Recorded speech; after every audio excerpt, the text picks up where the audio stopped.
मुझे पता है कि आप 5 बजे के बैठे हैं। मैं 20 मिनट आपके पास फटाफट बोलूंगा, पर हमारे यहाँ से लोकसभा के प्रत्याशी सतपाल राजादा जी को मैंने कहा था कि 10 मिनट बोलना है, 15 मिनट ये मेरे भी खा गए। और आप जानते हैं कि हमारी माताएं बहनें बड़ी दूर से आई है हिमाचल प्रदेश में, रात को मीटिंग करते हैं, घर में खाना बनाना, पशु को देखभाल करना, ये सब हमारी माताएं बहनें हिमाचल प्रदेश में संभालती है। माफी चाहूंगा, मैं खुद 1 घंटा लेट से आया। हमारे अनिल शर्मा जी एआईसीसी के सेक्रेटरी है, हमारे छत्तीसगढ़ से सत्यनारायण शर्मा जी, जिन्होंने 8 बार विधायक का चुनाव चुना। आप अंदाजा लगा सकते हैं, हम तो अभी 4थी बार विधायक बने हैं, 1-2 बार के बाद तो हम रिटायरमेंट ही ले लेंगे। आपके 8 बार विधायक बने हैं।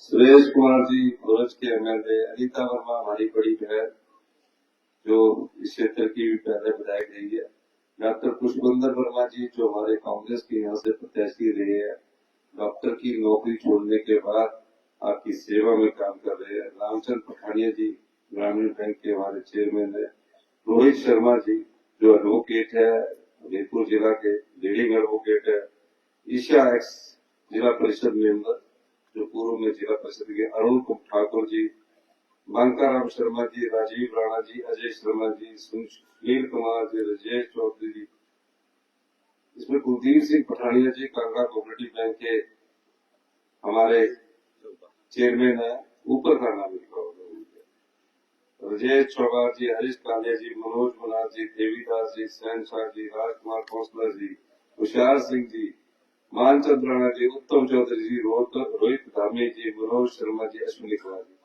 सभी सम्मानित मंच पर बैठे मेरे साथीगण और दूर दराज क्षेत्रों के हमारे 10 पंचायत के हमारे बुजुर्ग, माताएं, युवा साथियों, प्यारे बच्चों, आज मैं हमीरपुर विधानसभा क्षेत्र की पहली जनसभा को संबोधित कर रहा हूँ। एक ऐसे समय और एक ऐसे विधायक, बिके हुए विधायक का क्षेत्र जिसने आजाद प्रत्याशी के तौर पर आपसे चुनाव लड़ा, आपने इतनी अधिक वोटों से चुनाव जिताकर भेजा और 14 महीने में मैंने पहली कई रैली की तो हमीरपुर विधानसभा क्षेत्र में की। उन्होंने जो कुछ मुझसे मांगा मैंने दिया, पर 4 महीने बाद ही इस हमीरपुर क्षेत्र का विधायक जिस प्रकार से कार्य करने लगा, मैंने उसका समझाने की कोशिश की। वो सुनने को तैयार नहीं था। जिस बिके विधायक में संपदा लूटने का कार्य करना है, वो किसी की बात नहीं सुनता। उसकी नजर में सिर्फ धन होता है, दिमाग में धन होता है और जीवन में सिर्फ कमाई होती है। वो संपदा का दोहन करता है।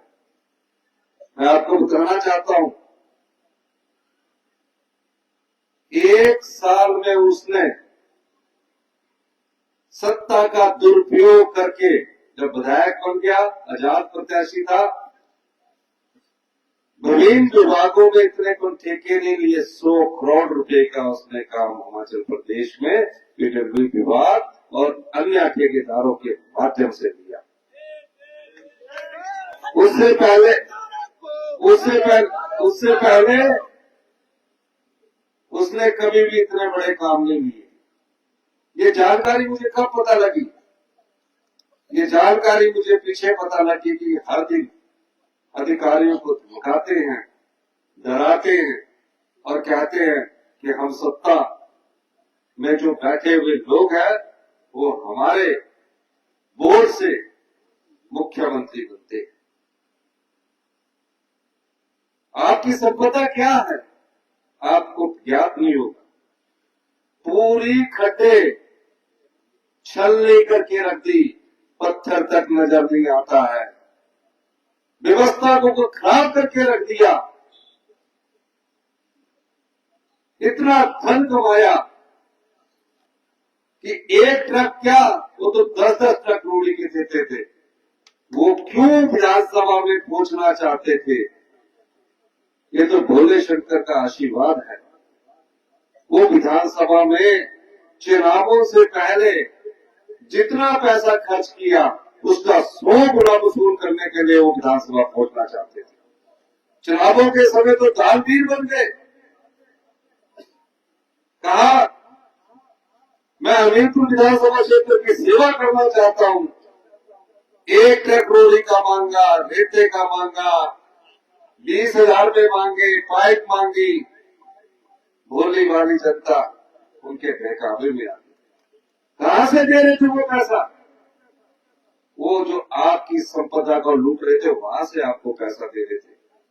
इसका ज्ञान आपको नहीं था। वो सिर्फ दानवीर बनते थे। महिला मंडल को 50,000 रुपया दे दिया, युवा क्लब को 60,000 रुपया दे दिया, और इस तरह अपनी छवि बनाने में लगे थे। करोड़ों रुपया लूटा उन लोगों ने आपका। कम नहीं है वो। और एक बिका हुआ जिसको गुरु कहता है वो भी कम नहीं है। वो तो मैं बोल ही रहा हूं। और यहां ऐसा बिका जिसने आपकी करोड़ों रुपए की संपदा को लूटा है। मेरे पास ऐसी जानकारियां हैं, तथ्यों के साथ जनता की अदालत में तो रखी रहा हूं, कोर्ट कानून के दायरे में भी रखी जाएगी। कहता मेरे पास इतना धन है, एक बार क्या मैं कई बार विधायक बन सकता हूं, कई विधायकों को मैं खरीद सकता हूं। मैंने कहा मेरे पास धन नहीं है, ना मैं धन से ज्यादा मोह रखता हूं।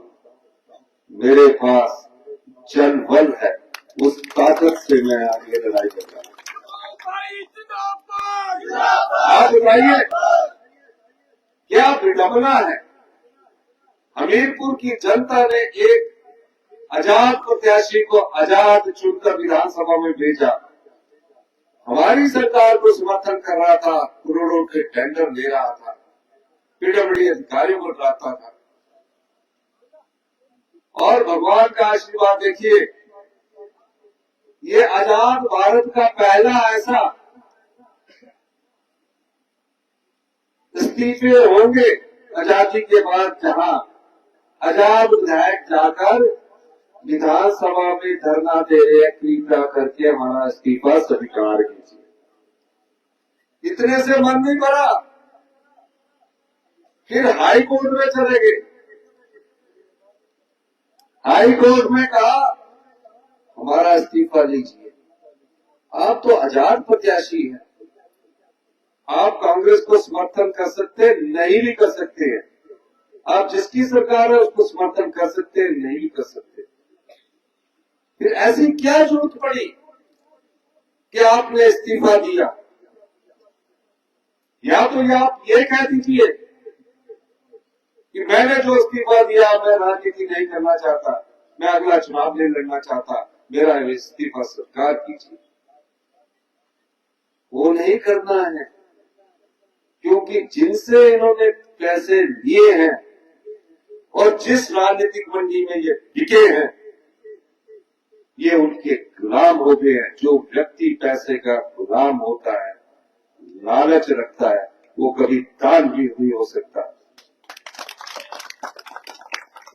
आपदा आई, बड़े बड़े छोटे छोटे बच्चों ने दान किया, गुल्लक दी। किसी के गुल्लक में 500 रुपया निकला, किसी के गुल्लक में 123 रुपये निकले।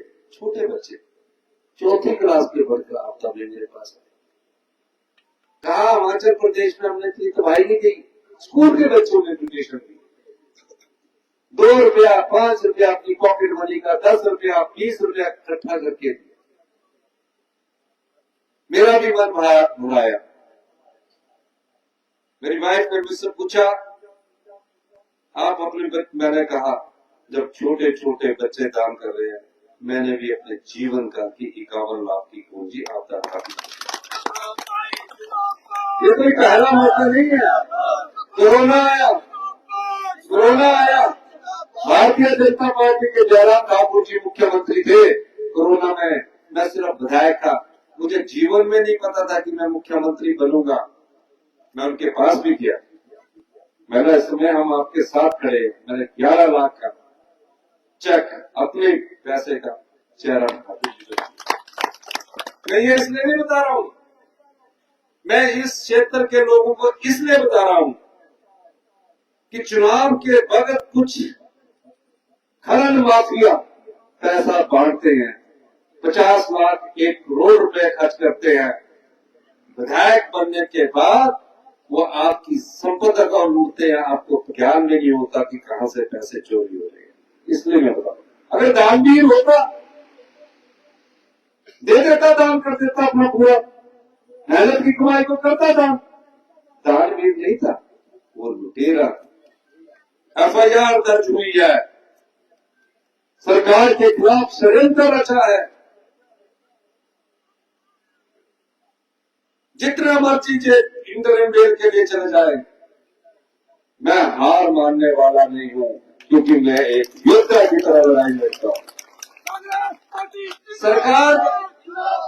सरकार का करोड़ों रुपए का टैक्स चोरी किया हुआ है, करोड़ों रुपए का टैक्स चोरी किया हुआ है। उस टैक्स की भरपाई नहीं की गई। इतनी जल्दी हमीरपुर जिला के 8 से 10 क्रैशर खरीद लिए। उन क्रैशर में मटीरियल आपके समय 10-10 ट्रक चलते हैं। व्यवस्था को ठीक रखा है इन लोगों ने, इस व्यवस्था में सुधार करना है। वो जितना भी मर्जी जाए, मैं आपको कहना चाहता हूं, मैं 40 साल के लंबे संघर्ष के बाद मुख्यमंत्री की कर्सी पर पहुंचा हूं। छात्र जीवन से लोगों की सेवा में अपना ध्यान लगाया है। हमेशा ऊंचे पद पर संगठन के रहा हूं। छात्र जीवन में था, एनएसयू का स्टेट प्रेसिडेंट था, युवा कांग्रेस में स्टेट प्रेसिडेंट था। कोई मेरे पर उंगली नहीं उठा सकता। मेरा पार्टी के अंदर भी राजनीतिक विरोध रहा। मुझे भी कई बार प्रलोभन मिले, मैं 20 साल से एमएलए हूं, कि आपको हम ये पद दे देते हैं। मैंने कभी सिद्धांतों से समझौता नहीं किया। ये वो महान कांग्रेस पार्टी है। 11 दिसंबर 2023 को उस महान पार्टी में आप जैसे परिवार से निकला एक छात्र, जो कभी जिंदगी में मंत्री नहीं रहा, मुख्यमंत्री की कुर्सी पर एक किसान का बेटा, एक कर्मचारी का बेटा, एक साधारण परिवार के आपके साथ आया हुआ, जिसके परिवार में राजनीति दूर दूर तक नहीं है।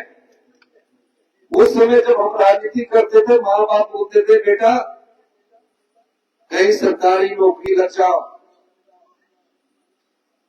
2 वक्त का गुजारा करना है, राजनीति में कुछ नहीं मिलेगा। मेरी इच्छा शक्ति देखिए, मेरे मन में भाव था कि मैं अपने लोगों की सेवा करूं, और मुख्यमंत्री की शपथ 11 दिसंबर 2023 को लेते हुए मैंने आम आदमी के लिए, गरीब आदमी के लिए, महिलाओं के सम्मान के लिए, युवाओं के रोजगार के लिए योजनाएं बनाना शुरू कर। खजाना खाली किया हुआ है। जयराम जी सोए रहे 5 साल, और आपका पैसा जो सरकारी ट्रेजरी थे उसको लुटाते रहे। मैंने 1 महीने तक मंत्रिमंडल का विस्तार नहीं किया। ये भी एक इतिहास है। मैंने सबसे पहले जब अधिकारियों की बैठक हुई, उन्होंने मुझे लेखा जोखा रखा कि सरकार चलाने के लिए तो 1 हफ्ते का भी धन नहीं है। मैंने बोला ये कैसे हो सकता है? कहते ये सच है। मैंने उनसे पूछा कि अगर बीजेपी की सरकार बनती, कहते कर्जा लेते। मैंने उसी दिन ठान ली, हमने भी कर्जा लिया, स्वीकारते हैं, लेकिन सरकार चलानी थी। मैंने उसी दिन ठान लिया कि हम हिमाचल प्रदेश को 2027 तक आत्मनिर्भर बनाएंगे और 2032 तक हिमाचल प्रदेश हिंदुस्तान का सबसे समृद्धशाली और अमीर राज्य बनेगा। विडम्बना देखिए, विडम्बना देखिए, हमारे फैसले से 1 महीने के अंदर ही हमारे खजाने में धीरे धीरे पैसा आना शुरू हो। अधिकारियों को सख्त निर्देश दिए गए, कहीं से भी लीकेज होगा जिम्मेवारी आपकी होगी। ये अधिकारी मेरे समय के नहीं थे, ये जयराम ठाकुर के समय के अधिकारी आए। IAS ऑफिसर तो 60 साल में रिटायर होते हैं, लेकिन हमारी प्रशासनिक क्षमता देखिए कि उसमें पैसा आने लगा। और मैंने पहला ऐतिहासिक फैसला किया, जो अनाथ बच्चे हैं, जिसका जिक्र हमारे सतपाल रायजादा जी ने किया, उनकी 4000 बच्चों की पढ़ाई लिखाई, शादी, मकान, खाने का खर्चा 27 साल की उम्र तक हम देंगे, उनको सामर्थ्य। दूसरा फैसला पहली ही कैबिनेट में, लोग बोलते थे चुनाव आने दीजिए, अभी ओल्ड पेंशन स्कीम नहीं देनी है, 2026 में देंगे जब आपका विधानसभा का चुनाव आएगा। मैंने कहा मैं एक कर्मचारी का बेटा हूं, किसान का बेटा हूं, साधारण परिवार से आता हूं, मैं जानता हूं मेरे पिताजी इस दुनिया में नहीं रहे, लेकिन आज भी मेरी माँ, जो आज भी खेतों में काम करती है, स्वाभिमान से कहती है कि मेरे आपके पिताजी मुझे फैमिली पेंशन छोड़कर गए हैं, मैं अपनी कमाई से तुम्हें आज भी 500 रुपए का नोट मुझे देती।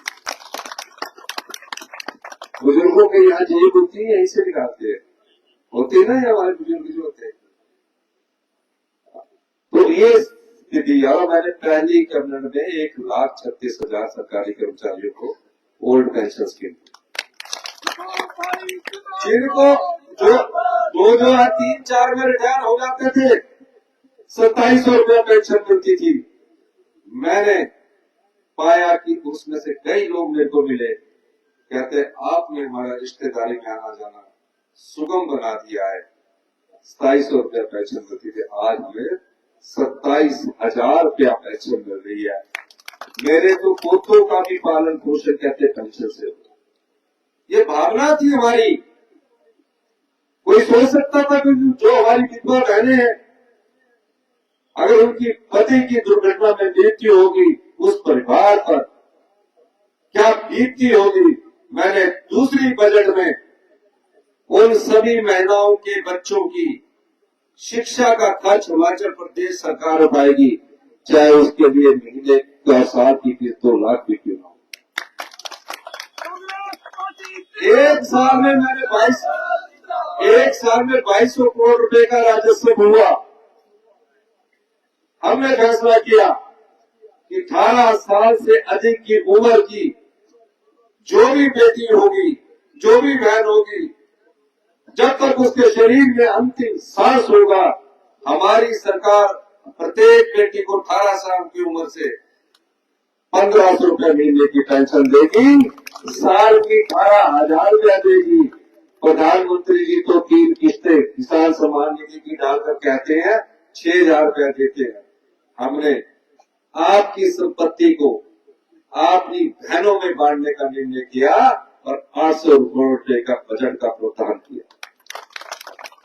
ये 15 महीने का मेरा कार्यकाल है। कोई सोच सकता था कि घर में कोई किसान बुजुर्ग बैठा है, बीमारी होगी, पेट किलर खा गया, दर्द दूर हुई, बीमारी दूर नहीं हुई। मैंने इस बजट में 70 साल से ऊपर के हिमाचल प्रदेश के जितने भी बुजुर्ग हैं, उनकी बीमारी का खर्चा 25 लाख रुपए तक सरकार उठाएगी।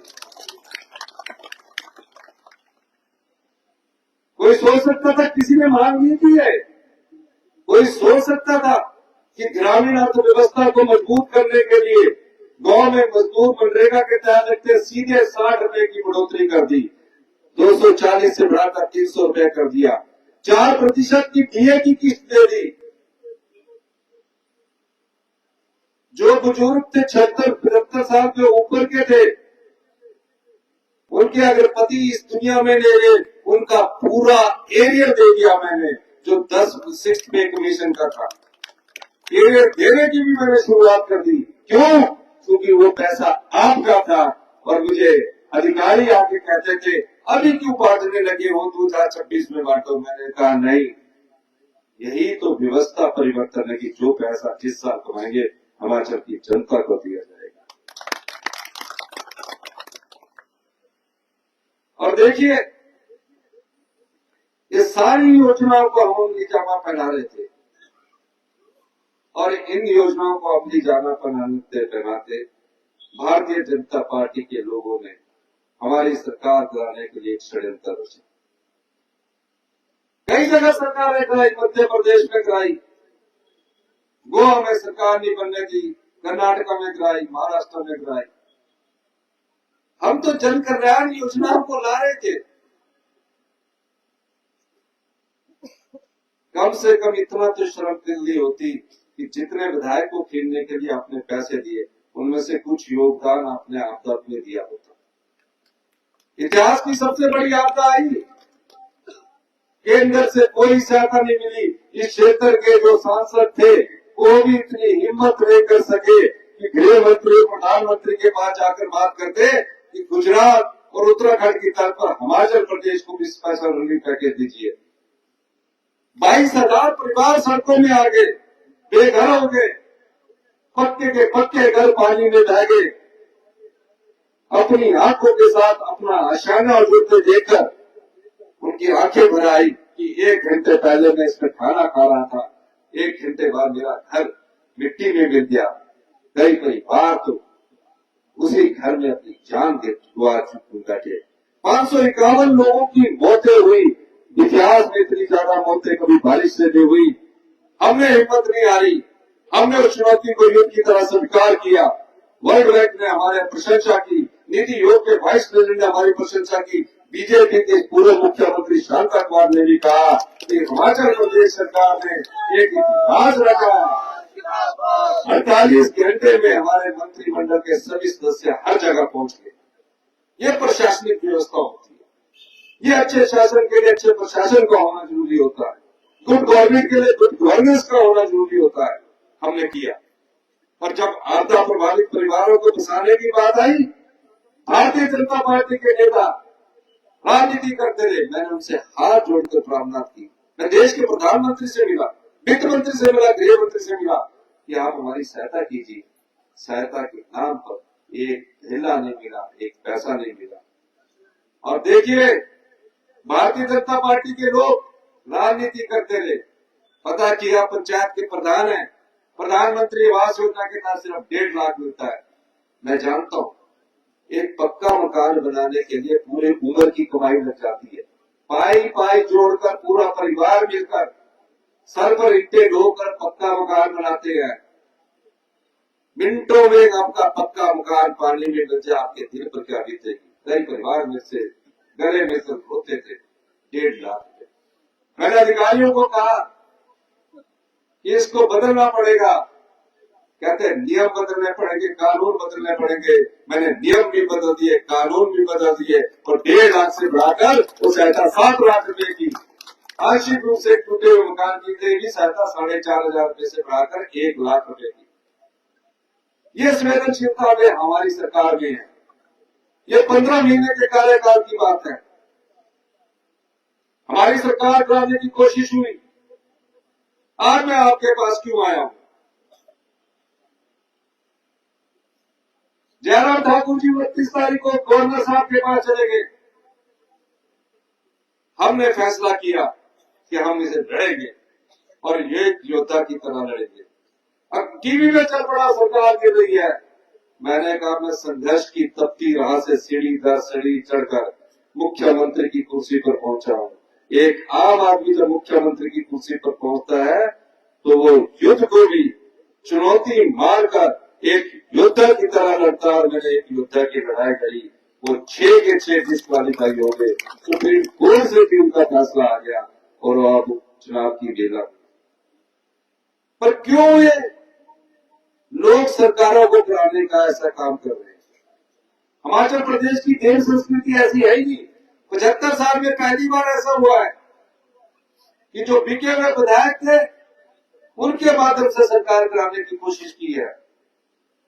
मैंने बार बार कहा है, हमारे पास धन नहीं है पर हमारे पास जनता की ताकत है। 1 जून को जब आप वोट डालने जाएंगे तो मन में ये सोचकर जाइए, हिमाचल जो देव भूमि है, हिमाचल जो वीर भूमि है, हिमाचल जो कर्म भूमि है, उस भूमि में जो जनता की भावनाओं का सौदा भारतीय जनता पार्टी ने किया, उसका हम करारा जवाब देंगे। तो क्या आप करारा जवाब देने के लिए तैयार है? हाथ खड़ा करके करिए, दोनों हाथ खड़ा करके पीछे से भी दिखाइए। मैं आपसे कहना चाहता हूँ, इस हिमाचल प्रदेश की जनता ही है जो देश को, लोकतंत्र को मजबूत करने के लिए दिशा और दशा तय करेगी, दिशा और दशा तय करेगी। ये लड़ाई मुख्यमंत्री की कुर्सी की नहीं है। मुख्यमंत्री की कुर्सी अगले 3.5 साल तक पक्की है, मेजोरिटी है। हमने तो इस लड़ाई को अपने 2 विधायकों को लोकसभा का टिकट देकर भारतीय जनता पार्टी के सामने चुनौती दी है। उन्होंने हमारी 1 राज्यसभा की सीट चुराई है। हम 4 लोकसभा की सीटें आपके वोट से जीत कर देंगे।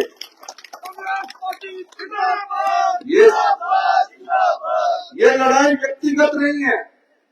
मैं मुख्यमंत्री बन गया, हमारी कुर्सी भी 3.5 साल तक सलामत रहेगी। ये लड़ाई भविष्य की राजनीति की और लोकतंत्र को मजबूत करने की है। ये लड़ाई ईमानदार और बेईमानी की है। ये लड़ाई सत्य और झूठ की है। ये लड़ाई धर्म और अधर्म की है। ईमानदार आदमी हमेशा सर उठाकर चलता है, बेईमान पतली गली से निकलने की कोशिश करता है। जैसे आपके इस क्षेत्र के विधायक, जो बिके हुए विधायक आशीष शर्मा, जब भी वो आए बेईमान ईमानदार को हराने की हमेशा कोशिश करता है, चाहे पैसे के दम से करता है। बेईमान कितने भी हथकंडे बना ले, जीत ईमानदारी की होती है। झूठ बार बार सत्य से टकराता है, झूठ बोलने वाला बार बार सत्य से टकराएगा, लेकिन जीत सच की होगी। धर्म और अधर्म के इस युद्ध में मैं आज आपसे ये अपील करने आया हूं, लोकतंत्र की ताकत जनमन है और 1 जून को हिमाचल की जनता तय करेगी, जनबल जीतेगा, धनबल हारेगा।